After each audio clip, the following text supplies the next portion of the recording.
بديع السماوات والأرض يا ذا الجلال والإكرام يا حي يا قيوم.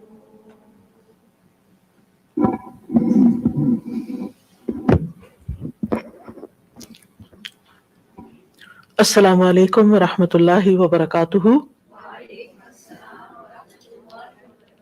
اہلا وسہلا ومرحبا. نحمده ونصلي على رسوله الكريم. اما بعد فاعوذ باللہ من الشیطان الرجیم. بسم اللہ الرحمن الرحیم. رب اشرح لي صدری ويسر لي امری واحلل عقدۃ من لسانی یفقهوا قولی. وَإِذَا سَأَلَكَ عِبَادِي عَنِّي فَإِنِّي قَرِيبٌ أُجِيبُ دَعْوَةَ الدَّاعِ إِذَا دَعَانِ فَلْيَسْتَجِيبُوا لِي وَلْيُؤْمِنُوا بِي لَعَلَّهُمْ يَرْشُدُونَ.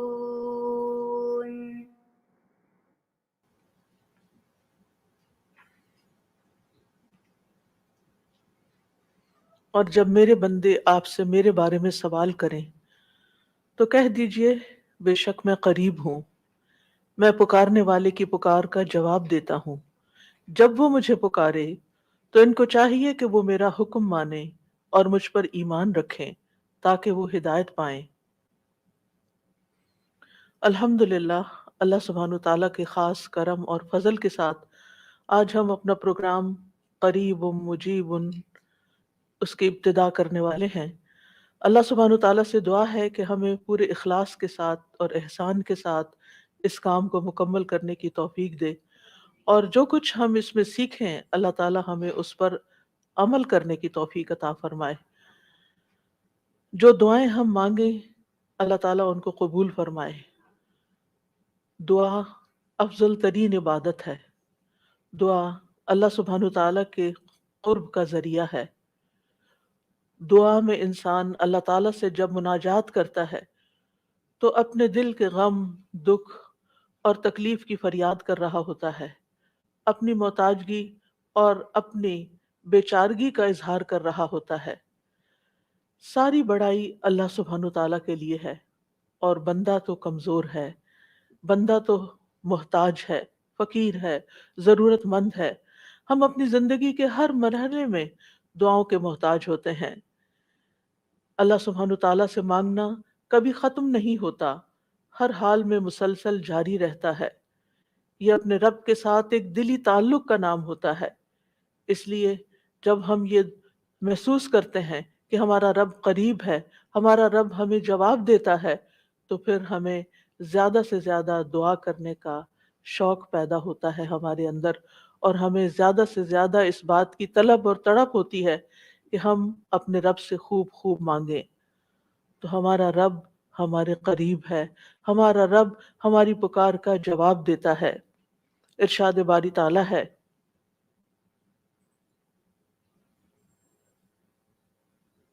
فاستغفروه ثم توبوا إليه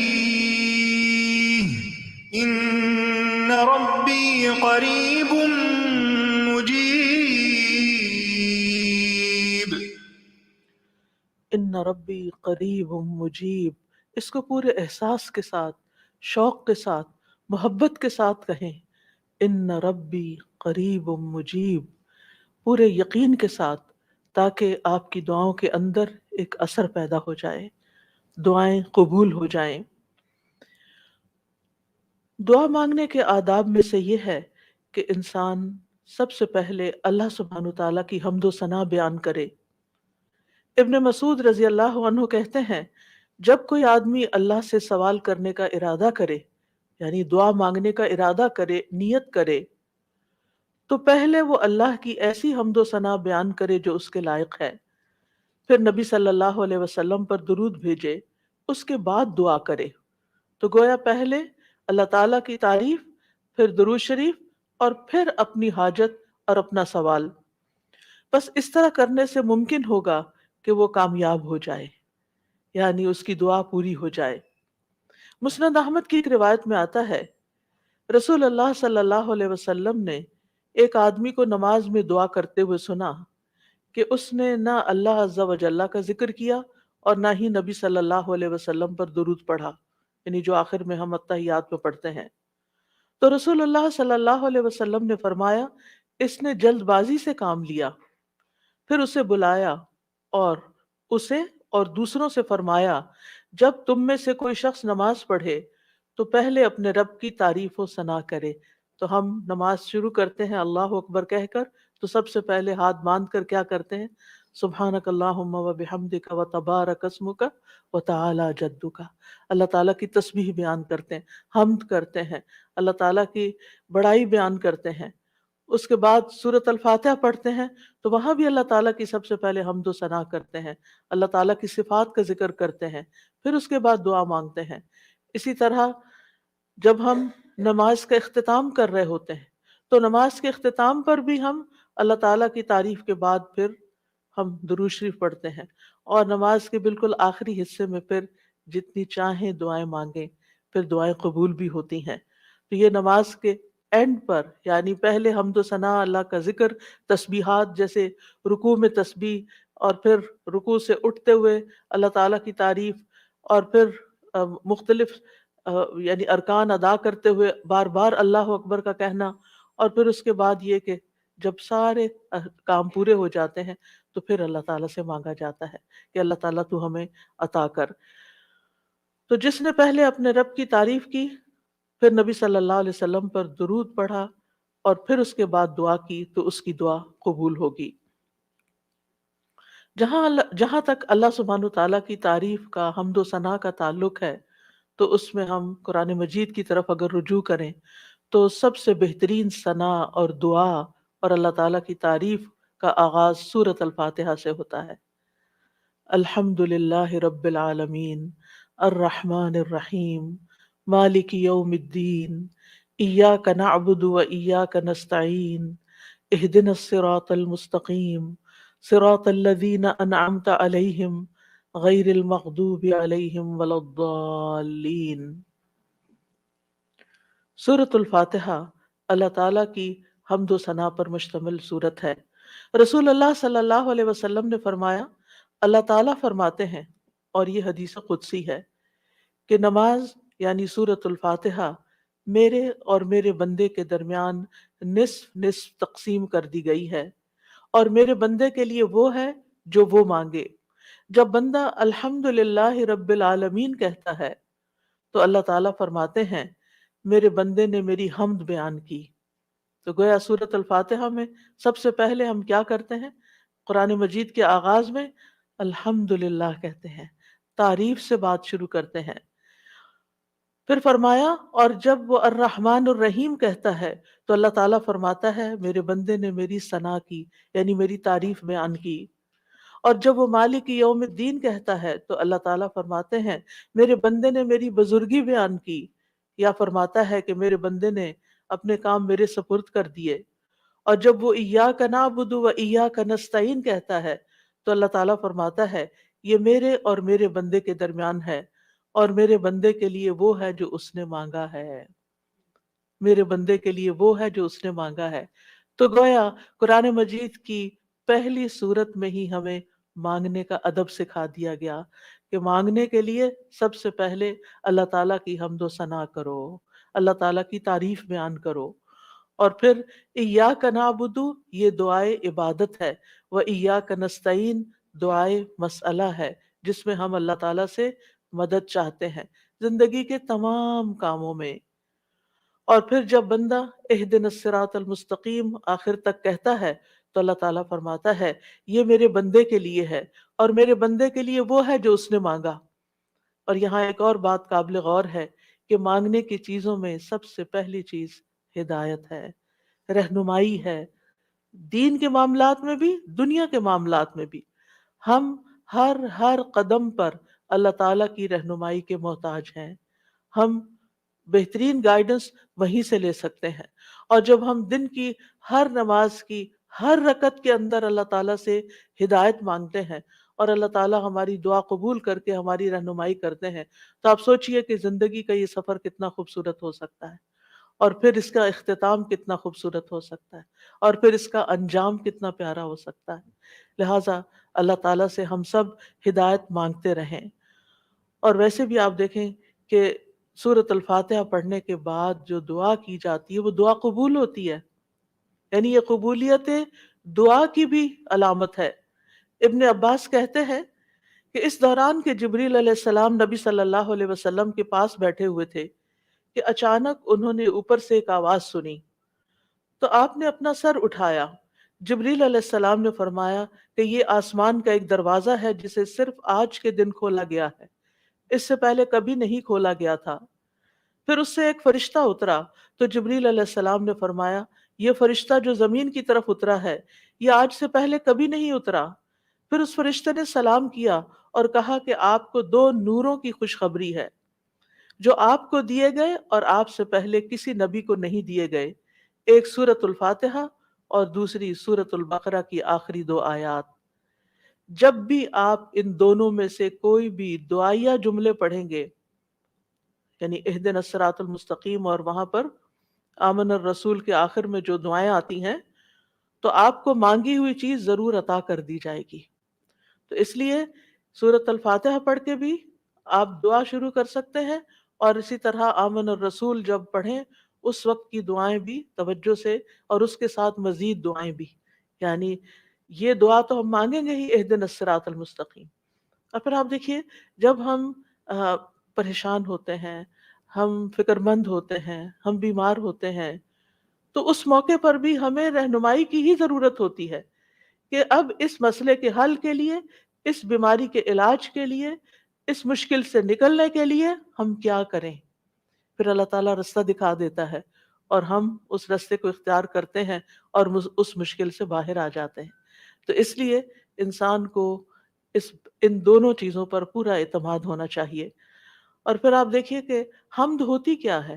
حمد اصل میں اللہ تعالیٰ کی تعریف کے لیے لفظ استعمال ہو رہا ہے یہاں پر، یعنی محبت اور تعظیم کے ساتھ اللہ تعالیٰ کا کامل وصف بیان کرنا، اللہ تعالیٰ کی تعریف بیان کرنا، کیونکہ اللہ تعالیٰ اپنی ذات، اپنی صفات، اپنے افعال، یہ 3 لفظ یاد رکھیے گا، اپنی ذات، اپنی صفات اور اپنے افعال یعنی کاموں میں کامل ہے، پرفیکٹ ہے۔ اس کے علاوہ کوئی اور ایسا نہیں کہ جس کے اندر کمال ہو، یہ کمال صرف اللہ تعالیٰ کے لیے ہے۔ اس لیے تعریف بھی اللہ ہی کی، وَلِلَّهِ الْحَمْدُ رَبِّ السَّمَاوَاتِ وَرَبِّ الْأَرْضِ رَبِّ الْعَالَمِينَ، کہ سب تعریف اللہ ہی کے لیے ہے جو آسمانوں کا رب ہے، زمین کا رب ہے اور سارے جہان والوں کا رب ہے، کیونکہ اسی نے سب کو پیدا کیا، زمین و آسمان اور جو کچھ ان کے بیچ میں ہے۔ اور پھر یہ کہ ہر نعمت جو ہمیں ملی اسی کی طرف سے، سب چیزوں کو پیدا کرنے والا خالق وہ، ہمارا بھی خالق وہ، اور پھر اس کے بعد ہمارا مالک بھی وہ، ہمارا رازق بھی وہ، جو کچھ بھی ہمارے پاس ہے، وما بکم من نعمت فمن اللہ، اسی کی طرف سے ہے۔ اس لیے سب تعریف بھی اسی کی۔ جب سب کچھ دیا اس نے تو پھر شکر بھی اسی کا ادا کرنا چاہیے۔ اور پھر آپ دیکھیے کہ ہدایت کا سبب جو کتاب اللہ ہے وہ بھی اللہ نے ہمیں دی، لہٰذا اس پر بھی اللہ تعالیٰ کی تعریف۔ تو اللہ تعالیٰ نہ صرف یہ کہ دنیا میں بلکہ آخرت میں بھی تعریف کا حقدار ہے۔ الحمد للہ الذی لہ ما فی السماوات وما فی الارض ولہ الحمد فی الآخرہ وہو الحکیم الخبیر۔ سب تعریف اللہ کے لیے ہے کہ جو کچھ آسمانوں میں ہے اور جو کچھ زمین میں ہے سب اسی کا ہے، اور آخرت میں بھی سب تعریف اسی کے لیے ہے، وہی کمال حکمت والا، ہر چیز کی خوب خبر رکھنے والا ہے۔ اور پھر اللہ تعالیٰ کی صفات کا جو ذکر ہے کہ کیوں نہ اس کی تعریف کی جائے، کیونکہ وہ تو مہربان ہے، رحمان اور رحیم ہے، اور اللہ تعالیٰ کی 100 رحمتیں ہیں جن میں سے صرف ایک اس دنیا کے لیے، باقی 99 آخرت کے لیے۔ اس لیے تعریف دنیا میں بھی اللہ کی اور آخرت میں بھی۔ اور پھر مالک یوم الدین بھی وہی ہے کہ جس دن ہمارے اعمال کا فیصلہ ہوگا، اس لیے تعریف اسی کی کہ اس نے یہ فیصلہ اپنے ہاتھ میں رکھا ہے، اور پھر ہم اسی کی اسی کی عبادت کرتے ہیں۔ جس رب کی اتنی صفات ہوں، پھر اس کی عبادت کیوں نہ کی جائے، اور اسی سے ہم مدد چاہتے ہیں، اور سب سے پہلے ہدایت چاہتے ہیں، اور پھر انعام یافتہ لوگوں میں شامل ہونا چاہتے ہیں، ان لوگوں میں نہیں جن پر رب ناراض ہے، اور ان میں بھی نہیں کہ جو بھٹکے ہوئے لوگ ہیں۔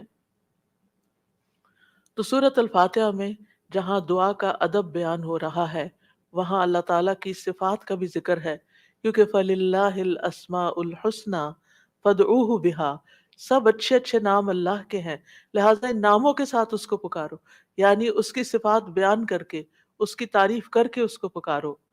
نبی صلی اللہ علیہ وسلم جب صبح کے وقت اٹھتے تھے اور تہجد کی نماز شروع کرتے تھے، تو اس وقت سب جو ہاتھ باندھ کر دعا پڑھتے تھے،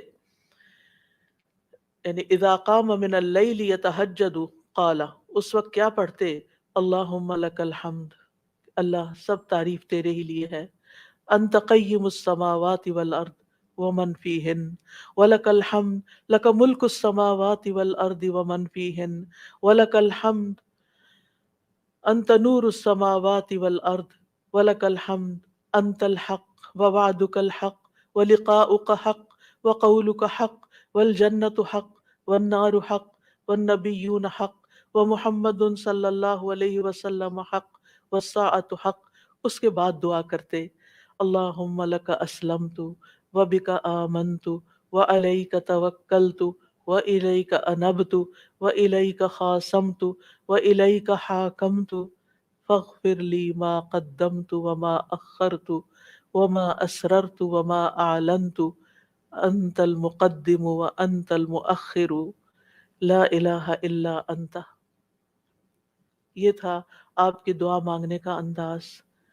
کتنی زیادہ پہلے اللہ تعالیٰ کی تعریف کی، اور پھر اس کے بعد اپنا آپ اللہ تعالیٰ کے سپرد کیا، اور آخر میں جو سب سے زیادہ یعنی معصوم عن الخطا ہے نبی صلی اللہ علیہ وسلم، جن کی کوئی غلطیاں ہی نہیں، کوئی گناہ ہی نہیں، وہ کیا مانگ رہے ہیں؟ ایک چیز مانگ رہے ہیں، کیا؟ فاغفر لی ما قدمت وما اخرت وما اسررت وما اعلنت، اللہ تو مجھے بخش دے، میرے اگلے پچھلے پوشیدہ اور ظاہری گناہوں کو معاف کر دے، تو ہی پہلے تھا اور تو ہی آخر میں ہوگا، تیرے سوا کوئی معبود نہیں۔ نبی صلی اللہ علیہ وسلم کے تہجد کے وقت کی اس دعا سے ہمارے لیے سیکھنے کی کیا بات ہے کہ دعا کا ایک بڑا حصہ کس پر مبنی ہونا چاہیے؟ اللہ تعالیٰ کی تعریف پر مبنی ہونا چاہیے۔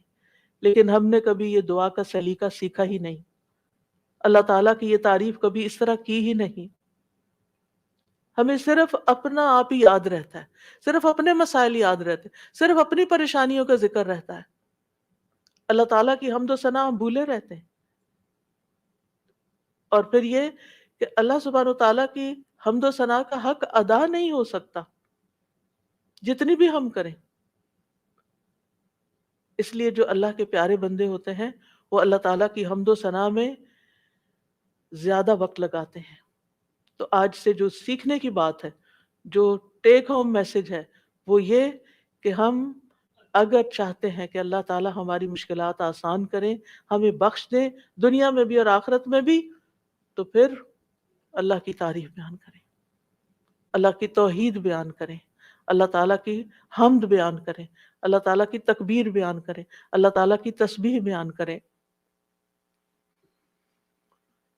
اور پھر ہم دیکھتے ہیں کہ قیامت کے دن اللہ تعالیٰ نبی صلی اللہ علیہ وسلم کو سفارش کرنے سے پہلے اپنی حمد سکھائیں گے۔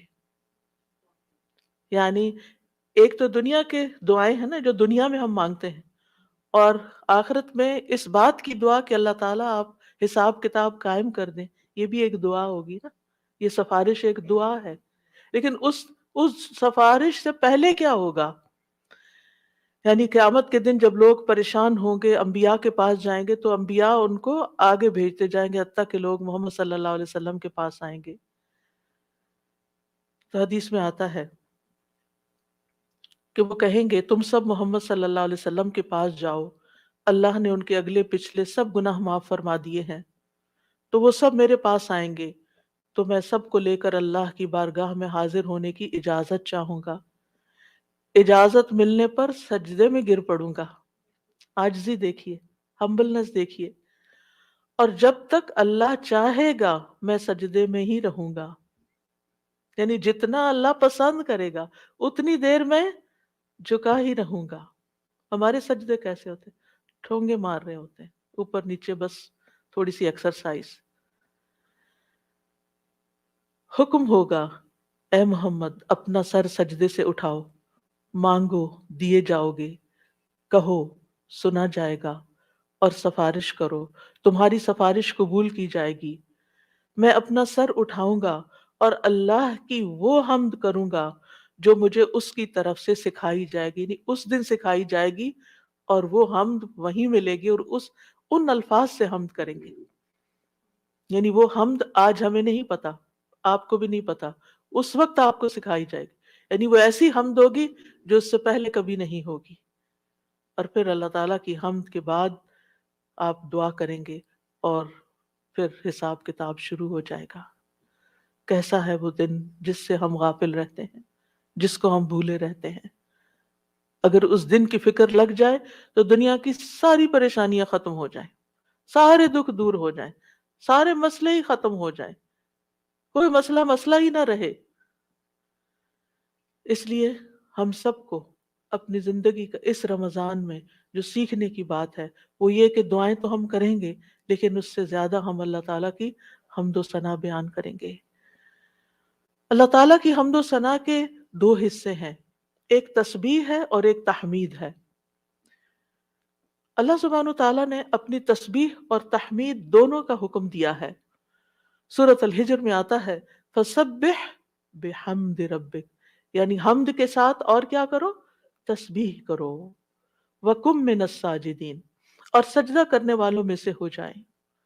سورۃ النصر میں آتا ہے فَسَبِّحْ بِحَمْدِ رَبِّكَ وَاسْتَغْفِرْهُ إِنَّهُ كَانَ تَوَّابًا، آپ اپنے رب کی حمد کے ساتھ اس کی تسبیح کیجئے اور اس سے بخشش طلب کیجئے، یقیناً وہ بڑا توبہ قبول کرنے والا ہے۔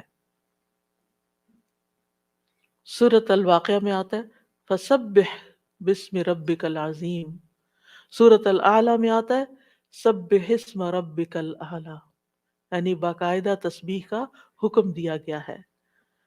ایک اور جگہ آتا ہے وَسَبِّحْ بِحَمْدِ رَبِّكَ بِالْعَشِيِّ وَالْإِبْكَارِ، صبح و شام اپنے رب کی حمد کے ساتھ تسبیح کیجئے۔ اللہ تعالیٰ اہل ایمان کو بھی حکم دیتے ہیں، مجھے اور آپ کو بھی حکم دیتے ہیں، یا ایھا الذین آمنوا اذکروا اللہ ذکرا کثیرا وسبحوہ بکرۃ واصیلا، اے ایمان والو اللہ کو بکثرت یاد کرو اور صبح و شام اس کی تسبیح کیا کرو۔ کیوں؟ اس لیے کہ اللہ سبحانہ تعالیٰ نے خود اپنی تسبیح بیان کی ہے، سبحان الذی اسری بعبدہ لیلا من المسجد الحرام الی المسجد الاقصی، فرشتے اس کی تسبیح بیان کرتے ہیں، یسبحون بحمد ربہم، انبیاء اس کی تسبیح بیان کرتے ہیں، رسول اللہ صلی اللہ علیہ وسلم اللہ تعالیٰ کی تسبیح بیان کرتے تھے، کائنات کی ہر چیز اللہ کی تسبیح بیان کر رہی۔ وَإِن مِّن شَيْءٍ إِلَّا يُسَبِّحُ بِحَمْدِهِ وَلَٰكِن لَّا تَفْقَهُونَ تَسْبِيحَهُم، یہ زمین جس پر ہم بیٹھے ہیں یہ بھی اللہ کی تسبیح کرتی ہے، یہ آسمان جس کو ہم دیکھتے ہیں وہ بھی اللہ کی تسبیح کرتا ہے، ایک ایک ذرہ اللہ کی تسبیح کر رہا ہے، ایک ایک ذرہ، الیکٹرونز اور پروٹونز بھی اللہ کی تسبیح کر رہے ہیں، ہر چیز اللہ کی تسبیح میں ہے، اور اہل ایمان بھی اللہ کی تسبیح کرتے ہیں۔ پھر ہم تسبیح کیوں نہ کریں؟ کیا چیز ہمیں روکے ہوئے ہے؟ کس وجہ سے ہم تسبیح میں کوتاہی کرتے ہیں؟ ایک اور جگہ پر آتا ہے کہ تسبح لہ السماوات السبع والارض ومن فیہن، ساتوں آسمان اور زمین اس کی تسبیح کرتے ہیں اور جو بھی ان میں ہے، پرندے بھی اللہ کی تسبیح بیان کرتے ہیں، بجلی کی کڑک بھی اللہ کی تسبیح بیان کرتی ہے، داؤد علیہ السلام کے ساتھ پہاڑ اور پرندے بھی تسبیح کیا کرتے تھے، فرشتے بھی تسبیح کرتے ہیں، اور حاملین عرش اللہ سبحانہ تعالیٰ کی ہر وقت تسبیح و تحمید میں لگے رہتے ہیں۔ الذین یحملون العرش ومن حولہ یسبحون بحمد ربہم. کیا زبردست کام ہے ان کا، جن کو سب سے اعلیٰ ترین ڈیوٹی دی گئی ہے کہ وہ عرش الہی کو اٹھا کے رکھے. وہ فرشتے جو عرش اٹھائے ہوئے ہیں اور جو اس کے ارد گرد ہیں، سب اپنے رب کی حمد کے ساتھ اس کی تسبیح بیان کرتے ہیں. قیامت کے دن بھی وہ ایسا ہی کریں گے. وَتَرَى الْمَلَائِكَةَ حَافِّينَ مِنْ حَوْلِ الْعَرْشِ يُسَبِّحُونَ بِحَمْدِ رَبِّهِمْ. اس دن آپ دیکھیں گے کہ فرشتے عرش کے گرد حلقہ باندھے اپنے رب کی تعریف کے ساتھ تسبیح کر رہے ہیں. اور عبادت کے آغاز میں بھی اور اختتام پر بھی، دن کے آغاز پر بھی اور دن کے اختتام پر بھی ہمیں تسبیح کا حکم ہے. تمام مخلوقات کے رزق کی کنجی ہے تسبیح. اللہ تعالیٰ کے محبوب ترین کلمات ہیں سبحان اللہ والحمد للہ ولا الہ الا اللہ واللہ اکبر. اللہ سبحانہ تعالیٰ کو ہم سے زیادہ کوئی چیز محبوب نہیں. رسول اللہ صلی اللہ علیہ وسلم نے فرمایا ہم سے بڑھ کر کوئی چیز اللہ تعالیٰ کو زیادہ محبوب نہیں. لہذا تسبیح اور حمد دونوں ہی ہونی چاہیے. تسبیح سے تقدیر بھی بدل جاتی ہے. یونس علیہ السلام کو کس بنا پر اتنی بڑی مشکل سے نجات ملی؟ فلولا ان کان من المسبحین للبث فی بطنہ الی یوم یبعثون. اگر یہ بات نہ ہوتی کہ وہ تسبیح کرنے والوں میں سے تھا تو یقیناً وہ اس کے پیٹ میں، یعنی مچھلی کے پیٹ میں اس دن تک رہتا جس میں لوگ اٹھائے جائیں گے. یعنی اگر وہ تسبیح نہ کرتے تو اس مشکل سے نجات نہ ملتی. تو بہت سی مشکلات سے نجات کا ذریعہ ہے تسبیح کرنا. اور وہ اپنی تسبیح میں کیا پڑھتے تھے؟ لا الہ الا انت سبحانک انی کنت من الظالمین. یہ تسبیح دل کی گھٹن اور سینے کی تنگی کا علاج بھی ہے. جب حالات مشکل ہو جائیں، دل غم سے بھر جائیں، سینے کے اندر گھٹن محسوس ہونے لگے، کوئی چیز اچھی نہ لگے تو تسبیح شروع کر دیں. لوگوں کی باتیں آپ کو پریشان کریں تو تسبیح شروع کر دیں. وَلَقَدْ نَعْلَمُ أَنَّكَ يَضِيقُ صَدْرُكَ بِمَا يَقُولُونَ فَسَبِّحْ بِحَمْدِ رَبِّكَ وَكُن مِّنَ السَّاجِدِينَ وَاعْبُدْ رَبَّكَ حَتَّى يَأْتِيَكَ الْيَقِينُ. ہم جانتے ہیں کہ بے شک آپ کا سینہ اس سے تنگ ہوتا ہے جو باتیں وہ کرتے ہیں. اور ایسا ہوتا ہے، ہم سب کے ساتھ بھی ہوتا ہے کہ خاص طور پر ہمارے دین کے رستے پر آنے کی وجہ سے جب لوگ باتیں کرتے تو ہمیں پریشانی لاحق ہوتی. لوگوں کی باتیں ہرٹ کرتی ہیں. تو اس کا علاج کیا ہے؟ اس کا علاج اپنے آپ کو ڈیفینڈ کرنا نہیں ہے، اپنی صفائیاں بیان کرنا نہیں ہے، جواباً اٹیک کرنا نہیں ہے. بد اخلاقی کے جواب میں بد اخلاقی کوئی نیکی نہیں ہوتی. اس کے جواب میں اپنے رب کی طرف رجوع کرنا ہے، اس کی تسبیح کرنی. اللہ تو پاک ہے، میں تو گناہ گار ہوں. مجھ پہ اگر لوگ باتیں کرتے بھی ہیں تو میرا قصور ہو سکتا ہے، لیکن ساری پاکی تو تیرے ہی لیے ہے، ساری تعریف تو تیرے ہی لیے ہے. اور پھر سجدوں کی کثرت. پھر اسی طرح اگر انسان کے اندر بخل کے جذبات ہو، کچھ خرچ کرنے کو دل نہ چاہتا ہو، خوف آتا ہو، رات کا خوف ہو، دشمن کا خوف ہو، ڈر لگے، تو ایسی صورت میں بھی انسان کو تسبیح پڑھنی چاہیے. سبحان اللہ والحمد للہ ولا الہ الا اللہ واللہ اکبر. اور ویسے بھی ایک دفعہ سبحان اللہ اور الحمد للہ کہنے سے زمین و آسمان بھر جاتا ہے. اتنا بڑا اجر و ثواب ہے اس کا، یعنی معمولی چیز نہیں ہے. رسول اللہ صلی اللہ علیہ وسلم نے فرمایا اور سبحان اللہ اور الحمد للہ کہنے سے زمین و آسمان کی درمیانی فضا بھر جاتی ہے. گناہ جتنے بھی ہوں تسبیح اور تحمید کہنے سے معاف ہو جاتے ہیں. عرش الہی کے گرد بھی ان کلمات کی بنبناہٹ ہوتی ہے، یعنی وہاں بھی تسبیح پڑھی جاتی ہے.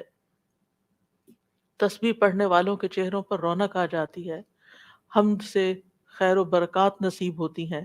امام ابن قیم کہتے ہیں جو ہمیشہ تسبیح کرتا ہے اس کے چہرے کے خطوط چمک اٹھتے ہیں، یعنی اس کا چہرہ روشن ہو جاتا ہے. اور جو ہمیشہ حمد پڑھتا ہے اس کے اوپر مسلسل خیرات و برکات اترتی رہتی ہیں. تو دونوں چیزیں مل جائیں تو چہرے کی رونق بھی ملے گی اور اس کے ساتھ ساتھ اللہ تعالیٰ کی طرف سے رحمتیں بھی آئیں گی. اور فرمایا جو ہمیشہ استغفار کرتا رہتا ہے اس کے لیے بند دروازے کھل جاتے ہیں. جن چیزوں میں رکاوٹ آئی ہوئی ہوتی، ہم اکثر شکایت کرتے رہتے ہیں اس چیز میں بندش ہے، اس میں بندش ہے. ان ساری بندشوں کا علاج تسبیح و تحمید میں ہے، لیکن ہم بھولے رہتے ہیں. ہم صرف پریشان رہتے ہیں اور پریشان ہو کر ذکر کرنا بھی بھول جاتے ہیں. اور یہ تو دنیا کے فائدے ہیں نا، لیکن قیامت کے دن میزان میں یہ کلمات بہت بھاری ہوں گے. آپ صلی اللہ علیہ وسلم نے ایک موقع پر اپنے ہاتھ سے 5 کا اشارہ کیا کہ یہ میزان میں بہت بھاری ہوں گے، کس قدر بھاری ہوں گے. اور پھر فرمایا سبحان اللہ والحمد للہ ولا الہ الا اللہ واللہ اکبر. اور 5ویں چیز، مسلمان کا فوت ہونے والا نیک بیٹا، اس کا باپ ثواب کی امید کے ساتھ اس پر صبر کرے. تو یہ 5ویں چیز ہے. یعنی اگر کسی والد یا والدہ یا والدین دونوں کا جوان بیٹا فوت ہو جائے اور وہ نیک بھی ہو، جس سے یہ توقع ہو کہ ہمارے مرنے کے بعد وہ ہمارے لیے دعائیں کرے گا، لیکن انسان اللہ کی خاطر صبر کر لیتا ہے، تو یہ صبر میزان میں بہت زیادہ وزنی ہو جائے گا. اور قیامت کے دن سب سے زیادہ بہترین بندے وہ ہوں گے جو دنیا میں سب سے زیادہ حمد کرنے والے ہوں گے. اللہ کی تسبیح اور تحمید کے مسنون کلمات بھی ہیں جو نبی صلی اللہ علیہ وسلم نے خود سکھائے. آپ صرف اتنا بھی پڑھ سکتے ہیں، سبحان اللہ سبحان اللہ سبحان اللہ. آپ نے دیکھا ہوگا کچھ لوگوں کی گفتگو کا تکیہ کلام ہوتا ہے سبحان اللہ، ہر دوسری بات میں وہ سبحان اللہ کہہ رہے ہوتے ہیں. اور خاص طور پر سبحان اللہ سورج طلوع ہونے اور غروب ہونے سے پہلے 100 بار پڑھا جائے تو یہ 100 اونٹوں سے زیادہ بہتر ہے. پھر اسی طرح سبحان اللہ کا مطلب کیا ہے کہ اللہ تعالیٰ پاک ہے. کس چیز سے؟ ہر نقص سے اور ہر عیب سے، ہر شبیہ سے، ہر مثیل سے. یعنی اس کا نہ کوئی اس جیسا ہے، نہ کوئی اس کی مثال ہے، اور کوئی یعنی ہر ایک میں نقص ہے، صرف اللہ ہی کامل ہے. تو اس کے کمال کی وجہ سے، یعنی وہ کامل ذات ہے، اس کے اندر کسی قسم کی کوئی کمی نہیں، کوئی عیب نہیں، کوئی خرابی نہیں، کوئی نقص نہیں. تو ہم جب کہتے ہیں سبحان اللہ تو اللہ تعالیٰ کو ہر طرح کے نقص سے پاک قرار دیتے ہیں، اور اس کے کمال میں بھی کوئی نقص نہیں. یعنی اللہ سبحانہ تعالیٰ میں کوئی عیب نہیں، اور پھر یہ کہ وہ کامل ہے اور اس کے کمال میں کوئی کمی نہیں، کچھ بھی کمی نہیں. یہ بھی تسبیح کا معنی ہوتا ہے. اور پھر یہ کہ اللہ سبحانہ تعالیٰ ہر کمی سے، کوتاہی سے، اور ان سارے جھوٹے خیالات اور گمانوں سے جو لوگ اس کے بارے میں رکھتے ہیں، ان سب سے پاک ہے. اور کوئی اللہ سبحانہ تعالیٰ کی طرف ہم کوئی شر بھی منسوب نہیں کرتے. اللہ تعالیٰ ہر طرح کے شر سے بھی پاک ہے. تو یہ اللہ تعالیٰ کی بڑائی کا ایک کلمہ ہے. ایک شخص نے حضرت علی رضی اللہ عنہ سے پوچھا کہ سبحان اللہ کیا ہے؟ انہوں نے کہا یہ اللہ کی بڑائی کی تعظیم ہے. سبحان اللہ کلمہ توحید بھی ہے، ایمان کا رکن بھی ہے. ابن قیم کہتے ہیں تسبیح اللہ سبحانہ تعالیٰ کی ثنا اور تعریف ہے. یہ تعظیم، پاکیزگی اور تنزیہ پر مشتمل ہے. فرشتے مسلسل اس کی تسبیح کرتے ہیں، رکتے ہی نہیں. تمام کائنات، حیوانات، جمادات، نباتات، ریت کے ذرات، پانی کے قطرے، ہوائیں، بجلیاں، ہر چیز اس کی تسبیح کر رہی ہے. اور یہ تسبیح دنیا کی زندگی ختم ہونے سے ختم نہیں ہو جائے گی. جب قیامت آئے گی تو ہر چیز ٹوٹ پھوٹ جائے گی نا، یہ کائنات اس طرح نہیں رہے گی جیسے ہے، لیکن تسبیح ختم نہیں ہوگی، وہ پھر بھی جاری رہے گی. اور مومن جب جنت میں پہنچیں گے تو ان کا ذکر کیا ہوگا؟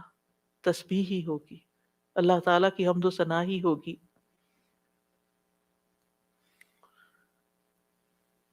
تو نماز بھی اللہ کے لیے ہوتی ہے، دعا بھی اللہ تعالیٰ سے کی جاتی ہے.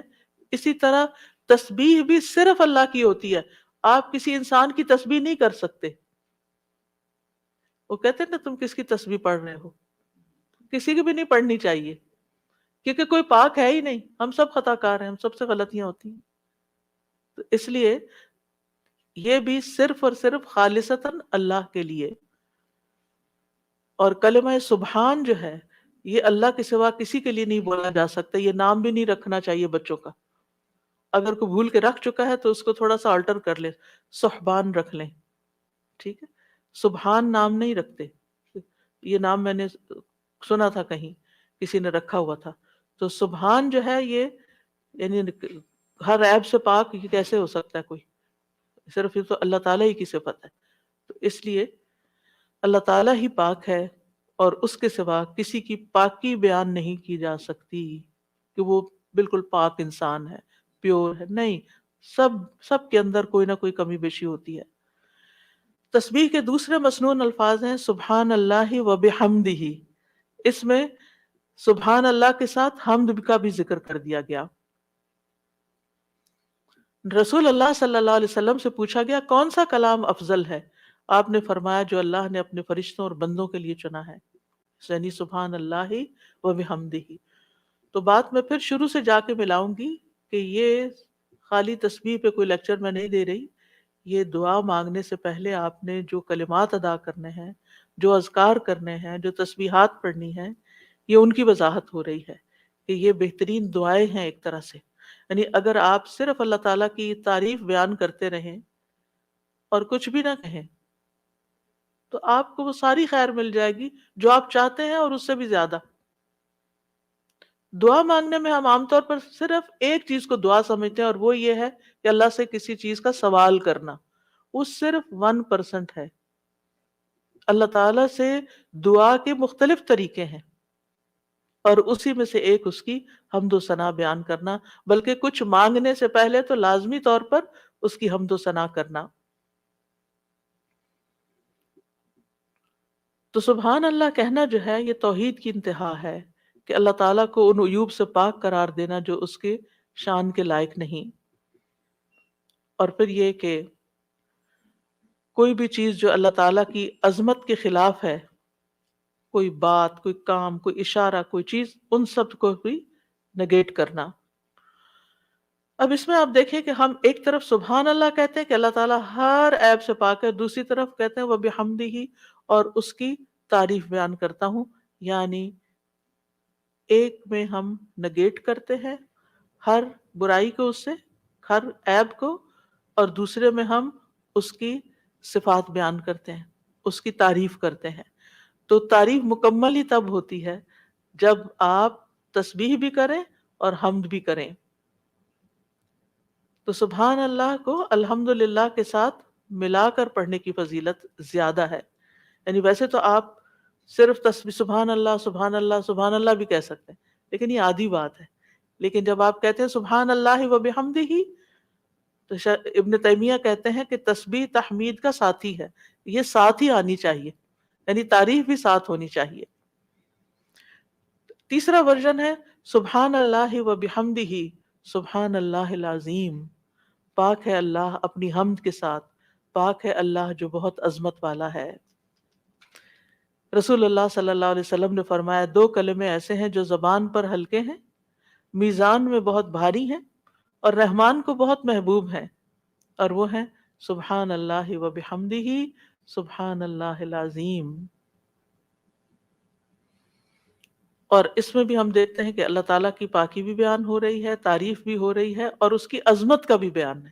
یہاں ایک اور چیز کا اضافہ ہو گیا، یعنی وہ اتنا عظیم ہے کہ ہماری عقل اس تک پہنچ ہی نہیں سکتی، ہم اس کی عظمت کا احاطہ ہی نہیں کر سکتے.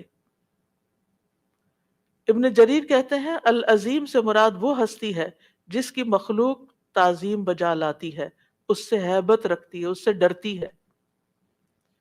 یعنی اتنی عظیم، یعنی ہم یہ کیوں کہتے ہیں سبحان اللہ العظیم؟ اللہ تعالیٰ کے تو بہت سے نام ہیں، بہت سی صفات ہیں. یہ اصل میں ہم اپنی کم مائگی کا اعتراف کر رہے ہوتے ہیں کہ اللہ آپ اتنے بڑے ہیں کہ ہم تو آپ کی تعریف کا حق ہی ادا نہیں کر سکتے. اور یہ ایک حقیقت ہے، ہم حق ادا نہیں کر سکتے. ہم اللہ تعالیٰ کی عظمت کو پا ہی نہیں سکتے، وہ ہمارے گمان سے کہیں بڑا ہے. یعنی جتنا بڑا آپ اس کو خیال کریں وہ اس سے بھی آگے، وہ اپنی ذات میں بھی عظیم ہے اور اپنی صفات میں بھی عظیم ہے۔ پھر ایک اور ورژن ہے سبحان اللہ والحمد للہ ولا الہ الا اللہ واللہ اکبر، اللہ پاک ہے، اسی کی تعریف ہے، اس کے علاوہ کوئی معبود نہیں ہے اور اللہ سب سے بڑا ہے۔ نبی صلی اللہ علیہ وسلم نے فرمایا جب تم سبحان اللہ کہو گے تو اللہ تعالیٰ کہے گا تم نے سچ کہا، جب تم الحمدللہ کہو گے تو اللہ تعالیٰ فرمائے گا تم نے سچ کہا، جب تم لا الہ الا اللہ کہو گے تو اللہ تعالیٰ فرمائے گا تم نے سچ کہا، جب تم اللہ اکبر کہو گے تو اللہ تعالیٰ فرمائے گا تم نے سچ کہا۔ لیکن ہم نے کبھی آج تک سوچا کہ ہم جو کہہ رہے ہیں اللہ تعالیٰ کیا جواب دے رہے ہیں؟ سبحان اللہ والحمد للہ ولا الہ الا اللہ واللہ اکبر۔ یعنی ایک طرف ہم اللہ تعالیٰ کو پاک قرار دیتے ہیں، پھر اس کی تعریف بیان کرتے ہیں اس کی تمام صفات کمال و جمال کے ساتھ، پھر اللہ تعالیٰ کی توحید بیان کرتے ہیں لا الہ الا اللہ کہہ کر، اور پھر اللہ اکبر کہہ کر کیا کہتے ہیں کہ اللہ تعالیٰ سب سے بڑا معبود ہے، سب سے بڑا ہے۔ یعنی سب سے بڑے کا کیا مطلب ہے؟ جن بھی چیزوں سے ہم امپریس ہو جاتے ہیں، جن کی بڑائی اور ہیبت ہمارے دل میں آ جاتی ہے، جن کے بارے میں ہمارا یہ عقیدہ یہ خیال بن جاتا ہے کہ یہ بڑی چیز ہے، اللہ ان سب سے بڑا ہے۔ یعنی اللہ کے مقابلے میں یا اللہ سے بڑھ کر کسی اور کی بڑائی ہے ہی نہیں، اور ہمارے دل میں بھی نہیں ہونی چاہیے، وہ نکل جانی چاہیے۔ جب ہم اللہ اکبر کہتے ہیں تو ہمیں واقعی اس کو اللہ کو بڑا مانتے ہوئے کہنا چاہیے، صرف زبان سے الفاظ نہیں دہرانے۔ یعنی بعض اوقات ہم کسی کے پاس بہت دولت دیکھتے ہیں یا سنتے ہیں کہ اچھا اتنا، پچھلے دنوں ایسے ہی کسی کے بارے میں وہ گزرتے گزرتے میں نے دیکھا کہ ان کے پاس فلاں چیز 500 کروڑ کی ہے۔ ان کا اچھا، اب کتنے ہی لوگ ہوں گے کہ جو دیکھ دیکھ کے واو کر رہے ہوں گے کہ 500 کروڑ، اوئے ہوئے ہوئے۔ ایسی یہ انسان کی کمزوری ہے، اپنے جیسے انسانوں کے پاس اگر کوئی چیز دیکھتا ہے، اگر آپ کہیں کہ فلاں کے پاس ایک گھر بھرا ہوا سونے کا ہے، تو کہ اچھا، ہم دوسروں کے مال و دولت سے امپریس ہو جاتے ہیں۔ پھر اسی طرح ہم کسی کے علم، کسی کی ڈگریاں، اس کے پاس 4 پی ایچ ڈیز ہے، اچھا، ہم متاثر ہو جاتے ہیں، فلاں اتنا بڑا، فلاں یونیورسٹی کا پروفیسر ہے، فلاں سائنٹسٹ ہے، فلاں شاعر ہے، فلاں ڈاکٹر ہے۔ یہ ساری چیزیں ہم جب اپنی عام کسی بھی مجلس میں بیٹھ کے آپ لوگوں کی گفتگو کو دیکھیں کہ وہ لوگوں کی بڑائی سے ان کے دل کتنے بھرے ہوئے ہوتے ہیں، اور ان کی باتوں کو کتنے غور سے سنتے ہیں، پھر کیا ہم واقعی اللہ تعالیٰ کو بھی ایسی اہمیت دیتے ہیں؟ اور اسی عظمت کے احساس کے ساتھ ہم اللہ تعالیٰ کی تعریف کر رہے ہوتے ہیں، یہ صرف الفاظ دہرا رہے ہوتے ہیں؟ تو اللہ سبحانہ و تعالیٰ سب عقل رکھنے والوں سے بڑی عقل رکھتا ہے، سب حکمت والوں سے بڑا حکیم ہے، سب رزق رکھنے والوں سے بڑا رازق ہے، غنی ہے، القدیر ہے، العزیز ہے، الرحیم ہے۔ پھر ایک اور ورژن ہے تسبیح کا، سبحان اللہ و بحمدہ استغفر اللہ و اتوب الیہ۔ میرے خیال ہے ایک ہمارا کارڈ بھی ہے تسبیحات کا، اویلیبل ہے الحمدللہ، اچھا پیچھے موجود ہے، تو آپ یہ کارڈ ضرور لے لیجئے، اور اس کارڈ سے کم از کم یہ سارے ورژنز آپ کو انشاءاللہ مل جائیں گے کہ مختلف الفاظ میں ہم اللہ تعالیٰ کی تسبیح کرتے رہیں جو ہمیں رسول اللہ صلی اللہ علیہ وسلم نے سکھائے ہیں، ہمیں وہ پتہ ہونے چاہیے۔ ہم اگر ہمیں یاد نہیں، ہمیں سیکوینس نہیں معلوم، سیکوینس تو ہم نے خود ہی بنایا ہے، یعنی ہم پھر مس کر جاتے ہیں نا جب کوئی چیز رینڈملی پڑھ رہے ہوتے ہیں ادھر ادھر سے، لیکن جب ایک چیز آپ کے سامنے ہوگی تو اس کو بھی اس طرح نہیں پڑھنا کہ بس ایک پنسورے کی طرح بس آپ اس کو ایک وظیفے کی کتاب بنا لیں، اس کو بھی ٹھہر ٹھہر کے پڑھنا ہے، محسوس کر کر کے پڑھنا ہے کہ اللہ واقعی بڑا ہے۔ تو پانچواں جو ورژن ہے وہ ہے سبحان اللہ و بحمدہ استغفر اللہ و اتوب الیہ۔ میں اللہ کی پاکیزگی بیان کرتا ہوں اس کی حمد کے ساتھ، میں اللہ سے بخشش کا طلبگار ہوں اور اسی کی طرف رجوع کرتا ہوں۔ حضرت عائشہ کہتی ہیں کہ رسول اللہ صلی اللہ علیہ وسلم کثرت سے یہ فرمایا کرتے تھے، سبحان اللہ و بحمدہ استغفر اللہ و اتوب الیہ۔ حضرت عائشہ کہتی ہے میں نے پوچھا، اے اللہ کے رسول، میں آپ کو دیکھتی ہوں آپ بکثرت یہ پڑھتے رہتے ہیں، تو آپ نے فرمایا میرے رب نے مجھے خبر دی ہے کہ میں جلد ہی اپنی امت میں ایک نشانی دیکھوں گا، اور جب میں اس کو دیکھ لوں تو بکثرت کہوں، یعنی اللہ تعالیٰ کی طرف سے مجھے حکم ملا ہے، وہ نشانی میں دیکھ چکا ہوں۔ اذا جاء نصر اللہ والفتح وَرَأَيْتَ النَّاسَ يَدْخُلُونَ فِي دِينِ اللَّهِ أَفْوَاجًا فَسَبِّحْ بِحَمْدِ رَبِّكَ وَاسْتَغْفِرْهُ۔ اب یہاں ایک اور چیز کا اضافہ ہو گیا، تسبیح بھی، حمد بھی، اور پھر استغفار بھی۔ اور اسی پر وہ آیت بھی ہے جس کو ہم دوبارہ سن لیتے ہیں۔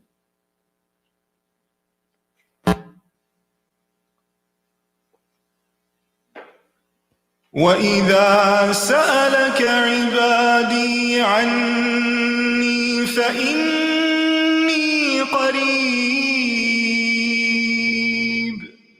أُجِيبُ دَعْوَةَ الدَّاعِ إِذَا دَعَانِ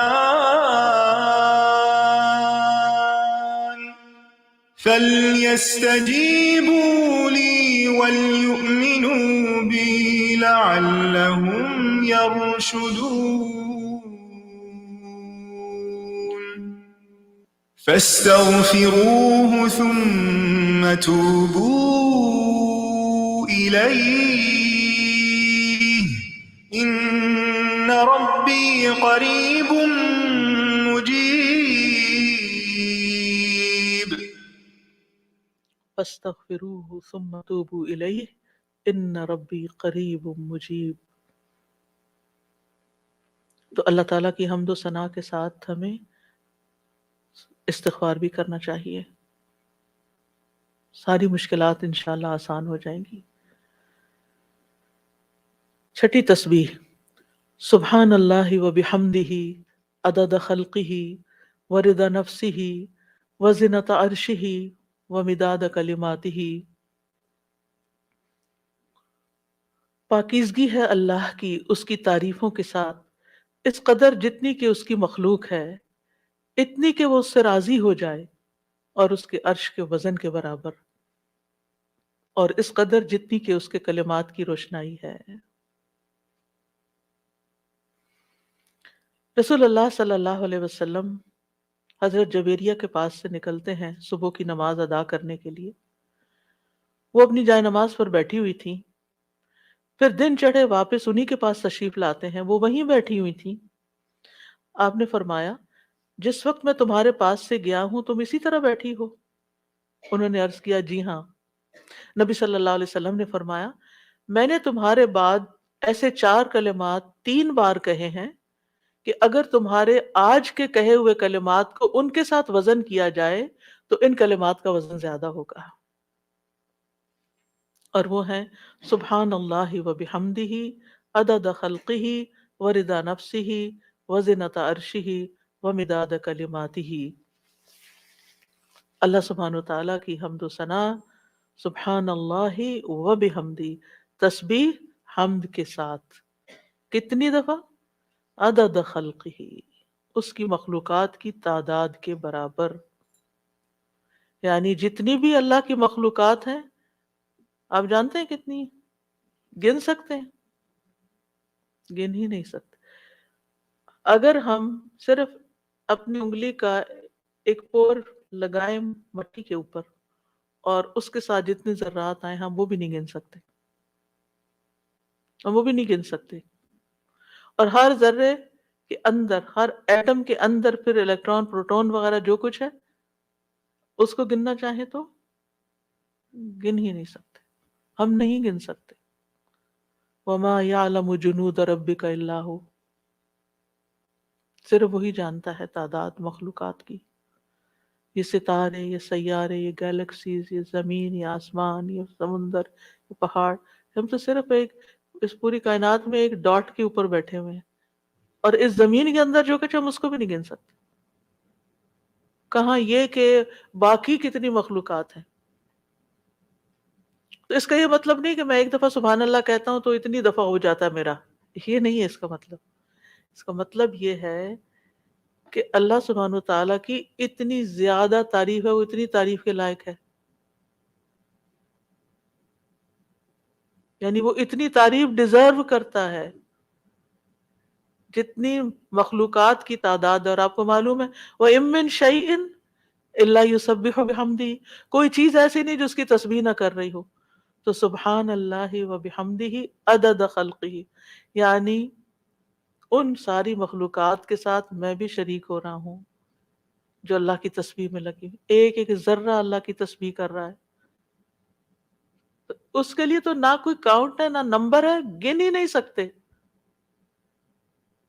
ہمارے پاس کوئی تسبیح ایسی، ہم 100 دانوں کی تسبیح لے کے خوش ہو جاتے ہیں، ہم تسبیح کر رہے ہیں. ایک 100 دفعہ پڑھ لینا کوئی، 100 دفعہ پڑھ لیا، اپنے آپ کو ہی تسلی دے دیتے ہیں. تو آپ دیکھیے کتنی اس کو کیا پرواہ ہماری 100 دفعہ کی، اگر ہم خلوص کے ساتھ نہیں پڑھتے. اس کی تو پوری کائنات اور کائنات کی ہر چیز. آپ ذرا باہر نکلیں آج، اور جب ڈرائیو کر کے جا رہے ہوں تو دائیں بائیں درختوں کو دیکھیں، پتوں کو دیکھیں، چڑیوں کو دیکھیں. آج صبح اتفاق سے پھر سنو پڑنے لگی تو میں ونڈو سے جب دیکھنے لگی تو پہلا خیال مجھے یہ آیا، یا اللہ، اچھی خاصی پڑھ رہی تھی، اتنے فلیک یعنی اس کے فلیکس ہیں، یہ سارے تسبیح کرتے ہوئے گر رہے ہیں، گر رہے ہیں، سجدے میں پڑھ رہے ہیں، سجدے میں پڑھ رہے ہیں، حکم مانتے چلے جا رہے ہیں، مانتے. اور جب تک اللہ کا حکم ہوگا برسیں گے، اور پھر جب ختم ہو جائے گا بس ختم ہو جائیں گے. اور تھوڑی دیر کے بعد ان کا وجود بھی ختم ہو گیا. ان کی یعنی انہوں نے اپنے حصے کی تسبیح کر لی. جتنی دیر میں پیدا ہوئے تھے، جتنی دیر میں ختم ہوئے، اپنی تسبیح کرتے کرتے گئے، آغاز سے انتہا تک. بارش کے قطرے، ہوائیں، اڑتے پتے، یعنی کوئی انتہا ہی نہیں. ہے تو بہت معمولی مثال ہے، اگر انسان غور کرنا شروع کرے تو کوئی اس کی انتہا نہیں. عدد خلقہ، دل بھر کے کہا کریں عدد خلقہ، اور اپنے امیجنیشن کو بڑھائیں. پھر آپ دیکھیں گے کہ آپ کے اندر اللہ کی محبت کیسی آئے گی. تو جس کی تسبیح، جس کی تعریف اتنی کائنات کر رہی، اگر میں نے کوتاہی کی تو سراسر میرا ہی نقصان ہے، اس کا کچھ نہیں بگڑے گا. اس کو پرواہ ہی نہیں ہے میں کرتی ہوں یا نہیں، اس کو نہیں پرواہ. ہاں اگر میں دل سے کرتی ہوں اور محبت سے کرتی ہوں تو وہ بڑا ہی قدردان ہے. پھر اس کے بعد، اور اس میں آپ دیکھیں کہ مخلوقات کی صرف ایک قسم مراد نہیں ہے، جن، انسان، فرشتے، چھوٹے بڑے، جانور، حیوان، پرند چرند، سب کے سب. پھر اس کے بعد وردا نفسی ہی، اور اس کی نفس کی رضا کے مطابق، یعنی جس سے وہ راضی ہو جائے، جتنی اس کے نفس کی رضا ہے، جتنی اللہ تعالیٰ اپنی ذات کے لیے تسبیح کو پسند کرتا ہے. یعنی میرے پاس تو الفاظ ہی نہیں، کیونکہ اللہ کی رضا کیا ہے؟ وَرِضْوَانُ اللَّهِ اکبر، سب سے بڑی چیز ہے اللہ کی رضا. یا انسان یوں کہ میں اللہ کی تسبیح کر رہی ہوں حتیٰ کہ وہ راضی ہو جائے، اور پھر اس کے بعد بھی تسبیح کر رہی ہوں، اس کے بعد بھی حمد ہے، وہ مجھ سے راضی بھی ہو جائے پھر بھی میں مزید کروں گی. یہ نہیں کہ میرا ایم یہ ہے کہ بس اللہ کو راضی کرنا ہے اور راضی ہو گیا بس میرا کام ختم. نہیں، اس سے زیادہ، اس سے آگے. وزنت عرشہ، اس کے عرش کے وزن کے برابر. یعنی میں اتنی حمد اور تسبیح بیان کر رہی ہوں جتنا عرش کا وزن ہے. عرش ساری مخلوقات میں سے سب سے بڑی چیز ہے. وَهُوَ رَبُّ الْعَرْشِ الْعَظِيمِ. ابو درداء کہتے ہیں نبی صلی اللہ علیہ وسلم نے فرمایا، ابو ذر کہتے ہیں نبی صلی اللہ علیہ وسلم نے فرمایا، اے ابو ذر، کرسی کے مقابلے میں 7 آسمان اس طرح ہیں جیسے بیابان زمین میں کوئی چھلا پڑا ہوا ہو. پھر کرسی کے مقابلے میں عرش کا حجم اتنا ہے جیسے اس چھلے کے مقابلے میں بیابان کا وجود ہے. سبحان اللہ. اگر کرسی جو وسع کرسی السماوات والارض ہے، اس کی حیثیت اتنی ہے عرش کے سامنے جیسے زمین و آسمان کی کرسی کے سامنے، تو پھر عرش کتنا بڑا ہوگا. اور آپ کو معلوم ہے کہ اس کی مقدار کو اللہ کے سوا کوئی نہیں جانتا. تمام مخلوقات سے اونچا ہے وہ، یعنی مخلوقات کے بعد جو ہے وہ پانی ہے، آسمان ہے، اور آسمان کے بعد پانی ہے، اور پانی کے بعد اوپر اللہ سبحانہ و تعالیٰ کا عرش ہے. یعنی آسمان کے بعد جنت کے 100 درجے ہیں، اور ہر درجے کا درمیانی فاصلہ جو ہے وہ اتنا ہی ہے جیسے زمین اور آسمان کے بیچ کا فاصلہ. اور جنت الفردوس کی چھت اس کے اوپر عرش ہے. اسی لیے حضرت آسیہ نے کہا تھا رب ابنی لی عندک بیتن فی الجنہ، کہ قرب ہی قرب ہو، کیونکہ اس قرب میں لذت ہے، اس کو قریب محسوس کرنے میں اصل مزہ ہے. اور حقیقت یہ ہے کہ اس دنیا میں سب سے زیادہ خوبصورت احساس، سب سے زیادہ لذت والی چیز رب کی معرفت ہے. یہ سب سے بڑی حقیقت ہے، سب سے بڑا ٹروتھ ہے. جو اپنے رب کو پا لیتا ہے اور اپنے رب کے قرب کو محسوس کر لیتا ہے، پھر اس کے سامنے دنیا کی ہر نعمت چھوٹی ہو جاتی ہے، ہر مسئلہ چھوٹا ہو جاتا ہے، کیونکہ اس نے پا لیا ہے جس کو پانا چاہیے تھا، جس کے لیے وہ بھیجا گیا تھا دنیا میں، اس نے اس کو پا لیا ہے. تو بہرحال اللہ تعالیٰ کے عرش کے وزن کے برابر اس کی حمد و ثنا ومداد کلماتی ہی. کلمات سے مراد اللہ کا وہ کلام ہے جس کے ساتھ اللہ نے اپنے رسولوں کے ساتھ کلام کیا، جو کتابوں کی شکل میں اتارا، جو اس کے لوح محفوظ میں ہے. یہ کلام، اس کی وسعت کیا ہے؟ قرآن مجید میں آتا ہے قُلْ لَوْ كَانَ الْبَحْرُ مِدَادًا لِكَلِمَاتِ رَبِّهِ لَنَفِدَ الْبَحْرُ قَبْلَ أَن تَنْفَدَ كَلِمَاتُ رَبِّهِ وَلَوْ جِئْنَا بِمِثْلِهِ مَدَدًا. کہہ دیجئے اگر سمندر میرے رب کی باتوں کے لیے سیاہی بن جائے تو یقیناً سمندر ختم ہو جائے گا اس سے پہلے کہ میرے رب کی باتیں ختم ہوں، اگرچہ ہم اس کے برابر اور سیاہی لے آئیں. دوسری جگہ پر آتا ہے سبعۃ ابحر، 7 سمندر بھی مزید آ جائیں تو خشک ہو جائیں گے لکھ لکھ کر، لیکن رب کے کلمات ختم نہیں ہوں گے. اس کے برابر اللہ کی تعریف. اور یہاں پر ایک طرح سے بطور مبالغہ سب چیزوں کی مثال دی گئی ہے، ورنہ اللہ کی تعریف تو اس سے بھی زیادہ، اس کا تو کوئی شمار ہی نہیں کر سکتا.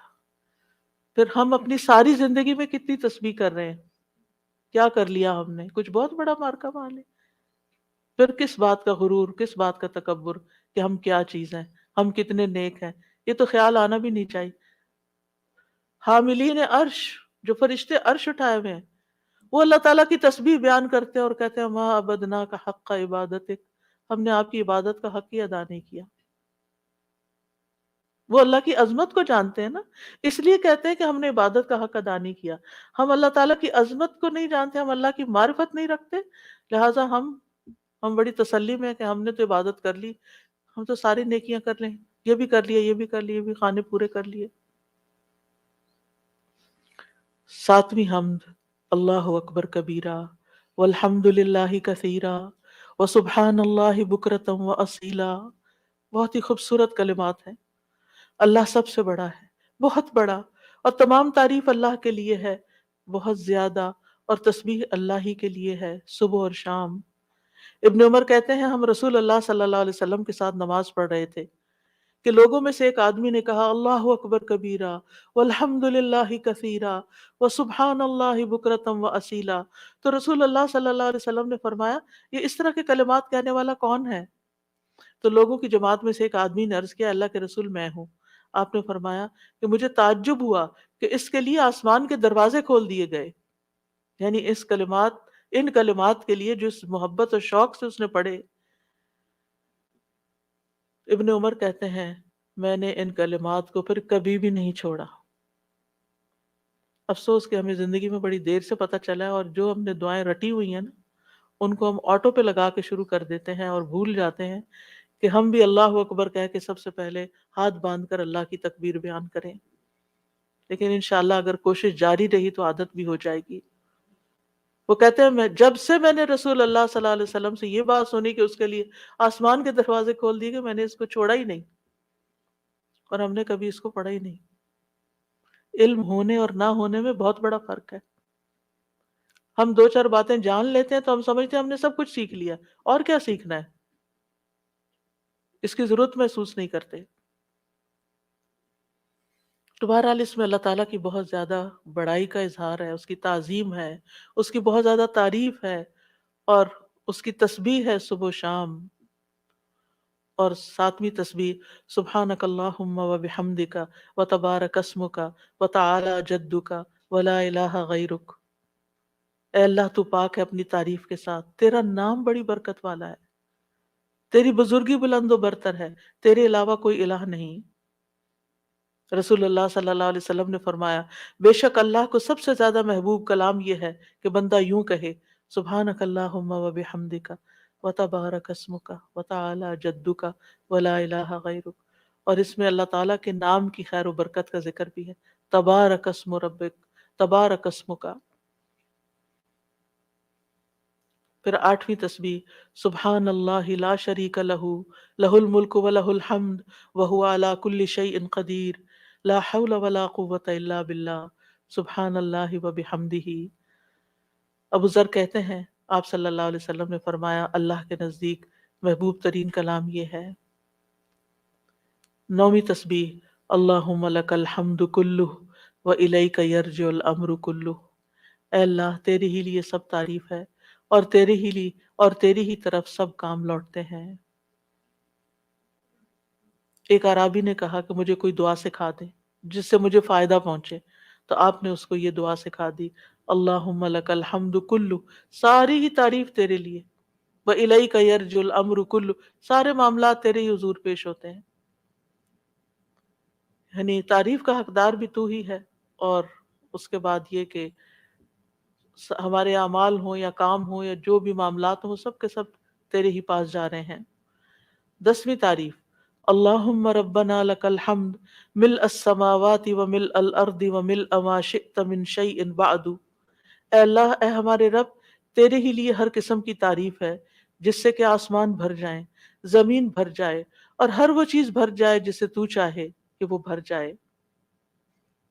رسول اللہ صلی اللہ علیہ وسلم یہ دعا مانگا کرتے تھے، اور یہ دعا جو ہے اس میں اللہ تعالیٰ کی حمد ہے جس کی کوئی تعریف نہیں، جس کو کوئی شمار نہیں کر سکتا۔ اور پھر سبحان اللہ عدد ما خلق، آپ سب بھی پڑھیے میرے پیچھے، سبحان اللہ عدد ما خلق، سبحان اللہ ملء ما خلق، سبحان اللہ عدد ما فی الارض والسماء، سبحان اللہ ملء ما فی السماء والارض، سبحان اللہ ملء ما خلق، سبحان اللہ عدد ما احصا کتابہ، وسبحان اللہ ملء کل شیء۔ میں اللہ کی پاکیزگی بیان کرتا ہوں ان چیزوں کی گنتی کے برابر جو زمین و آسمان میں ہیں، میں اللہ کی اتنی پاکیزگی بیان کرتا ہوں جس سے وہ چیزیں بھر جائیں جو آسمان و زمین میں ہیں۔ کیا کہا؟ اتنی پاکیزگی بیان کرتا ہوں کہ جس سے ہر وہ چیز بھر جائے جو آسمانوں اور زمین میں ہے۔ اتنی بھر بھر کے میں تعریف کر رہا ہوں اللہ کی۔ میں اللہ کی پاکیزگی بیان کرتا ہوں جس سے اس کی مخلوقات بھر جائیں۔ میں اللہ کی پاکیزگی بیان کرتا ہوں ان چیزوں کی گنتی کے برابر جن کو اس نے اپنی کتاب میں شمار کیا، یعنی لوح محفوظ میں۔ اور میں اللہ کی اتنی پاکیزگی بیان کرتا ہوں جس سے ہر چیز بھر جائے۔ اور یہ خوبصورت ترین دعا ہے اللہ تعالیٰ کی تعریف کی۔ 12ویں تعریف ہے یا بدیع السماوات یا حی یا قیوم انی اسألک، اے آسمانوں کو پیدا کرنے والے، اے زندہ اور قائم رہنے والے، بے شک میں تجھ سے سوال کرتا ہوں۔ اب سوال پہ آ رہے ہیں کہ میں تجھی سے مانگتا ہوں، یعنی جس نے ہر چیز کو پیدا کیا، آسمانوں اور زمین کو نئے سرے سے پیدا کیا، وہ کچھ بھی کر سکتا ہے، اس کے لیے کوئی چیز بھی مشکل نہیں۔ اور پھر اس میں اللہ تعالیٰ کے اور ناموں کا بھی واسطہ ہے، الحی القیوم کا بھی۔ 13ویں تعریف اللہم انی اسألک انی اشہد انک انت اللہ لا الہ الا انت الاحد الصمد الذی لم یلد ولم یولد ولم یکن لہ کفوا احد، اے اللہ بے شک میں تجھ سے سوال کرتا ہوں، بے شک میں گواہی دیتا ہوں کہ یقیناً تو ہی اللہ ہے، تیرے سوا کوئی الہ نہیں، تو ایک ہے، بے نیاز ہے، ایسی ذات ہے جس نے کسی کو جنم نہیں دیا اور نہ ہی تو جنم دیا گیا ہے، اور نہ ہی اس کا کوئی ہمسر ہے، اور نہ ہی وہ جنم دیا گیا اور نہ ہی اس کا کوئی ہمسر ہے۔ یہ وہ کلمات ہیں کہ جن کے بارے میں آپ صلی اللہ علیہ وسلم نے فرمایا تم نے اللہ سے اس کا وہ نام لے کر مانگا ہے کہ جب اس کے اس نام کے ساتھ سوال کیا جاتا ہے تو وہ عطا کرتا ہے، یعنی وہ دیتا ہے تمہیں، اور جب اس کے ساتھ دعا کی جاتی ہے تو قبول فرماتا ہے۔ اور پھر 14ویں تعریف، اللہم انی اسألک بأن لک الحمد لا الہ الا انت وحدک لا شریک لک المنان بدیع السماوات والارض ذی الجلال والاکرام۔ اے اللہ میں تجھ سے مانگتا ہوں، یعنی پہلے تعریف کر لی ساری، پھر آخر میں سوال کر لیا، اللہ تجھ سے مانگتا ہوں اس وسیلے سے کہ ساری ہم تیرے لیے ہے، تیرے سوا کوئی اور معبود نہیں، تو اکیلا ہے، تیرا کوئی شریک نہیں، اے بہت زیادہ احسان کرنے والے اور آسمانوں اور زمین کو پیدا کرنے والے، جلال اور اکرام والے۔ نبی صلی اللہ علیہ وسلم نے ایک بار ایک آدمی کو اس طرح دعا کرتے ہوئے دیکھا تو آپ نے فرمایا یقیناً تو نے اللہ سے اس کے اسم اعظم کے ذریعے دعا مانگی ہے، جب اس کے ذریعے دعا مانگی جائے تو اللہ اسے ضرور قبول کرتا ہے، اور جب اس کے ذریعے سوال کیا جائے تو ضرور عطا کرتا ہے۔ تو دعا کرنے سے پہلے حمد و ثنا کرنی چاہیے، چونکہ آج جمعہ ہے اور ہمیں جلدی مکمل کرنا ہے، تو درود کا پارٹ پھر انشاءاللہ ہم کل کریں گے۔ اور اس میں یہ ہے کہ جمعہ کا دن ہے، آج آپ درود ویسے ہی پڑھتے رہیے، کل ہم اس کی فضیلت پڑھیں گے اور پھر اس کے بعد نیکسٹ ہم شروع کریں گے۔ مین پوائنٹس جو آپ گھر لے کے جائیں گے ان میں سے ایک ایک ذرا جلدی سے بتا دیجیے۔ جی وہ ایسے ہی بول دیجیے بس۔ جی ہر دعا سے پہلے اللہ تعالیٰ کی حمد و ثنا اور تعریف خوب خوب بیان کرنی ہے، حتیٰ کہ اگر دعا مانگنے کا ٹائم نہ بھی رہے تو صرف حمد و ثنا پر بھی اکتفا کریں آپ۔ جی ٹھیک ہے آپ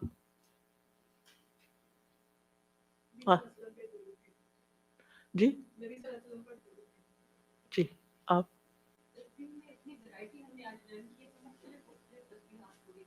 جی یعنی تسبیح کے مختلف سیغے آپ پڑھتے رہیں۔ جی آپ بالکل صرف یعنی کہ صرف زبان میں یعنی زبان سے چند الفاظ نہ ادا ہوں بلکہ ہم دل لگا کے تسبیح کرنے والے ہیں، شعور کے ساتھ۔ جی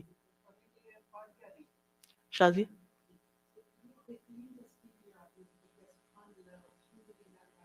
اللہ اللہ جی باقیات الصالحات، جزاک اللہ خیر۔ اور کوئی ادھر سے؟ جی سائرہ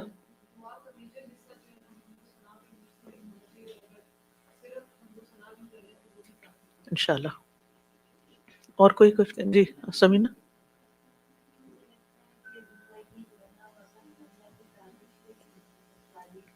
جی ہاں، اللہ نے ہمیں زندگی دی ہے اپنی عبادت کے لیے تو ہمیں زیادہ سے زیادہ اللہ کی تعریف کرنی چاہیے۔ جی آپ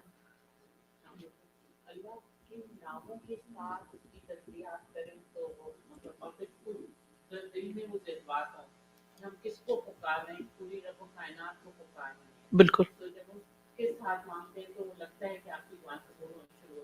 انشاءاللہ انشاءاللہ۔ تو جو چیزیں آپ نے نوٹ کی ہیں ان کو اب اپنے پاس رکھیے، کل اس کو دوبارہ مجھے تھوڑی سی شروع میں بتائیے، میرے آنے سے پہلے بھی آپ دہرا سکتے ہیں ان کو، تاکہ یہ باتیں ہمیں ازبر ہو جائیں۔ اب چونکہ جمعے کا وقت ہے، چیزیں بھی سمیٹنی ہیں تو اس لیے دیر ہو رہی ہے، ورنہ میں تھوڑا سا ٹائم میرے پاس تھا ویسے، لیکن سبحانک اللہم و بحمدک اشہد ان لا الہ الا انت استغفرک و اتوب الیک، یہ بھی ایک تسبیح ہے۔ السلام علیکم ورحمۃ اللہ وبرکاتہ۔ اللهم صل على محمد وعلى آل محمد كما صليت على إبراهيم وعلى آل إبراهيم إنك حميد مجيد اللهم بارك على محمد وعلى آل محمد محمد كما باركت على إبراهيم وعلى آل إبراهيم إنك حميد مجيد